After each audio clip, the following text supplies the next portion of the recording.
Hello, ഇന്ന് നമ്മുടെ വീട്ടിലൊരു ചെറിയ വിശേഷം ഉണ്ടായിരുന്നു. ഞാനിപ്പോൾ കൊല്ലത്താണുള്ളത് എൻ്റെ വീട്ടിൽ. അപ്പോൾ കഴിഞ്ഞ ആഴ്ച ഞാൻ വന്നിട്ട് ഞാൻ പിന്നെ പോയില്ല. ഈ ആഴ്ച ഇവിടെ നിന്നിട്ട് പോകാമെന്ന് വിചാരിച്ചു. ബിക്കോസ് അനുവും ഞാൻ ഒരു ആഴ്ചയും കൂടെ നാട്ടിലുള്ളൂ. അപ്പോൾ അവളുടെ കൂടെ കുറച്ച് ടൈം സ്പെൻഡ് ചെയ്യണമെന്ന് വിചാരിച്ചു. അങ്ങനെ ഈ ആഴ്ച ഇവിടെ നിന്നു. ഇതാണ് നമ്മുടെ കൊല്ലത്തെ വീട്. ആ ഏറ്റവും അറ്റത്ത് കാണുന്ന നമ്മുടെ വീട്. ഇത് ഒരു മാമൻ്റെ വീട്, ഇത് അടുത്ത മാമൻ്റെ വീട്. ഓക്കെ, ഇത് നമ്മൾ kind of A joint family എന്ന് വേണമെങ്കിൽ പറയാം. ബിക്കോസ് നടുക്ക് മറ്റേ മതിലും കാര്യങ്ങളൊന്നുമില്ല, ഒറ്റ കോമ്പൗണ്ടിലാണ്. ഓക്കെ, അപ്പം ഈ ഏറ്റവും ഇളയ മാമനാണ് ഈ വീട്ടിൽ താമസിക്കുന്നത്. അതാണ് അമ്മയുടെ കുടുംബ വീട്, അമ്മമ്മ വീട് നമ്മൾ പറയൂലേ, ആ വീട്.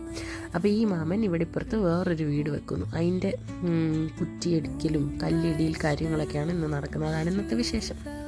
ഓക്കെ, അപ്പോൾ ഈ വീട് ഈ മാമൻ ഇപ്പോൾ താമസിക്കുന്ന വീട്, അമ്മമ്മ വീട് 56 വർഷത്തെ പഴക്കമുണ്ട്. ചില റെനോവേഷൻസ് ഒക്കെ നടത്തിയിട്ടുണ്ട്. അതല്ലാണ്ട് 56 വർഷത്തെ പഴക്കമാണ് ആ വീടിനുള്ളത്. അത് കുറേ നൊസ്റ്റാൾജി ഉള്ള വീടാണ്. ബിക്കോസ് ഞാൻ 8ാം ക്ലാസ് വരെ അച്ഛൻ്റെ കുടുംബ വീട് അവിടെയാണ് നമ്മൾ താമസിച്ചിരുന്നത്. അതിനുശേഷം ആണ് ഇവിടെ വീട് വെക്കാൻ തീരുമാനിച്ചത്. അതുവരെ നമുക്ക് വരാനുള്ളൊരു സ്ഥലം ഇതാണ്, അമ്മമ്മ വീട്. വെക്കേഷനും ഓരോ കാര്യങ്ങൾക്കും, വെക്കേഷനായാലും ഓണം വെക്കേഷനും അല്ലാത്ത വലിയ വെക്കേഷനും ഒക്കെ വരാൻ ഉള്ളൊരു വീട് ഇതാണ്. ഇവിടെ എല്ലാവരും ഉണ്ടാവും, കസിൻസും, ഭയങ്കര ബഹളവും കാര്യങ്ങളൊക്കെയാണ്. സോ ആ ഒരു നൊസ്റ്റാൾജി, അന്ന് അമ്മാമ ഉണ്ടായിരുന്നു, ആ ഒരു നൊസ്റ്റാൾജി നിറഞ്ഞത് ഈ വീട്ടിലാണ്. ഓക്കെ, അപ്പോൾ ഇത് നടന്നുകൊണ്ടിരുന്നപ്പോൾ ഒരു സംഭവം സംഭവിച്ചു. എന്താ വെച്ച് കഴിഞ്ഞാൽ നമ്മുടെ നിലുവ് ബട്ടർഫ്ലൈ അവിടെ വന്നു. ഇത് നോക്കി, like I was so excited. ആ ഒരു ഇത് കണ്ടപ്പോഴത്തേക്കിനും എക്സൈറ്റഡ് എന്ന് പറയാൻ പറ്റുമെന്ന് എനിക്കറിയില്ല. ഒരു മിക്സ്ഡ് കൈൻഡ് ഓഫ് ഇമോഷൻ. അവളുടെ കൂടെ ഫിസിക്കലി ഉണ്ടായിരുന്നെങ്കിൽ എല്ലാവരും കൂടുന്ന സമയമൊക്കെ ഭയങ്കര ഇഷ്ടമാണ്, ആളും ബഹളമൊക്കെ. ഇവിടെ ഭയങ്കരമായിട്ട് തുള്ളി തുള്ളി നിൽക്കുന്ന സമയമാണ് ഈ ഒരു സമയമൊക്കെ. So kind of a mixed emotion. ഭയങ്കരമായിട്ട് മിസ്സും ചെയ്തു. But then she showed some sign. ആ ഒരു സമാധാനം ഉണ്ടായിരുന്നു. സോ യാ, ഇറ്റ് വാസ് എന്താ പറയുക, ആ ഇമോഷൻ എന്താണെന്ന് എനിക്ക് പറയേണ്ടതെന്ന് എനിക്കറിയില്ല. സോ യാ, പിന്നെ ഇതാണ് നമ്മുടെ കോമൺ വഴി, 3 വീട്ടിലേക്കുള്ള ഒരു വഴിയാണിത്.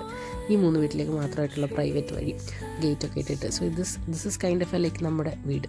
ഓക്കെ, അതിന് ശേഷം നമ്മൾ ഈ ഒരു പരിപാടിയൊക്കെ കഴിഞ്ഞ് കുറച്ച് കഴിഞ്ഞപ്പോഴത്തേക്കും തന്നെ അവർ തന്നെ ആ ഒരു എന്താ പറയുക, മറ്റേ കയറൊക്കെ കെട്ടി ബോർഡറൊക്കെ തിരിക്കില്ലേ, ആ സംഭവങ്ങളൊക്കെ ചെയ്തു. എല്ലാം ഭയങ്കര ഫാസ്റ്റായിട്ട് നടക്കുന്നുണ്ടായിരുന്നു, പെട്ടെന്ന്. അപ്പം അതൊക്കെ കഴിഞ്ഞു. അത് കഴിഞ്ഞ് നമ്മൾ ഫുഡ് കഴിക്കാൻ പോയി. അവിടെ തന്നെ ഫുഡ് ഉണ്ടായിരുന്നു, മാമി വെച്ചു. അപ്പോൾ ഇഡ്ഡലിയും സാമ്പാറും നല്ല അടിപൊളിയും വടയും ഒക്കെ ഉണ്ടായിരുന്നു. അങ്ങനെ നമ്മൾ അതൊക്കെ കഴിച്ചു. എനിക്ക് ജോലി ഉണ്ടായിരുന്നു, അപ്പോൾ ഞാൻ ജോലിക്ക് കയറി. കുറച്ച് കഴിഞ്ഞപ്പോൾ തന്നെ നമ്മുടെ ഈ വണ്ടി ഹിറ്റാച്ചി ഇത് വന്നിട്ട് വാനം തോണ്ടൽ പരിപാടികൾ തുടങ്ങി. പണ്ട് ആൾക്കാരൊക്കെ നിന്നിട്ട് എത്രയോ ദിവസം എടുത്തിട്ടാണല്ലോ ഇതൊക്കെ നടക്കുന്നത്.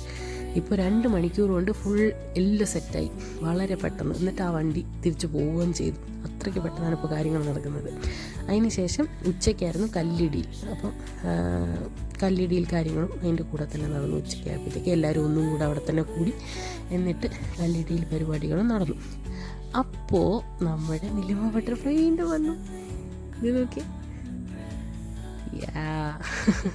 ഞാൻ ചുമ്മാ പറയല്ല, ഷീ ഓൾവേസ് ഗീവ് സൈൻസ്. അപ്പോൾ അതിന് ശേഷം സദ്യ ഉണ്ടായിരുന്നു. നല്ല പായസമൊക്കെ കൂട്ടി അടിപൊളി സദ്യ ഉണ്ടായിരുന്നു. സദ്യയും കഴിച്ച് ഞാൻ കഴിച്ചുകൊണ്ടിരുന്നപ്പോഴത്തേക്ക് ആക്രാന്തം കാരണം വീഡിയോ എടുക്കാൻ പറ്റിയില്ല. പിന്നെ ഇതിൻ്റെ വീഡിയോ എടുത്ത് അഡ്ജസ്റ്റ് ചെയ്തു. അത്രേ ഉള്ളായിരുന്നു. ബൈ.